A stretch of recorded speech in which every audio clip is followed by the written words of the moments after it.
तो नमस्कार दोस्तों, हम आज आए हैं कॉमेडी वीडियो का शूटिंग करने। जो हमारे साथ हैं हमारे प्रिय मित्र जो है शिवम बाबू। आप लोग इनको बहुत अच्छे तरीके से आज हम लोग आए हैं कॉमेडी का शूटिंग करने। मोहित फिल्म प्रोडक्शन कॉमेडी चैनल के लिए कॉमेडी का शूटिंग करने हम लोग आए हैं। तो देखिए नीरज प्रेमी, इनका क्या चैनल क्या ना, नीरज भोजपुरिया ब्लॉग इनका चैनल है। आप लोग इनके चैनल को सब्सक्राइब कीजिए क्योंकि अच्छे कॉमेडी डालते रहते हैं।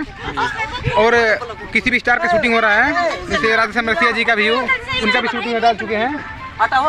तो ऐसे मतलब कॉमेडी वीडियो का शूटिंग देखना तो इनके चैनल को सब्सक्राइब कीजिए। देखिए रंजीली एक्ट्रेस हैं। और देखिए ये रहे जो है अनिल पासवान जी हैं, जो पकौड़ी बाबा की किरदार निभाते रहते हैं। और ये जो है और श्रीराम भैया जी हैं। और ये इनको तो आप लोग देखते होंगे हर एक वीडियो में। एक्ट्रेस संजीली सिंह है। और इधर आइए, आपका भी परिचय।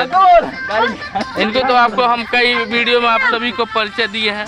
निगम शर्मा जी हैं।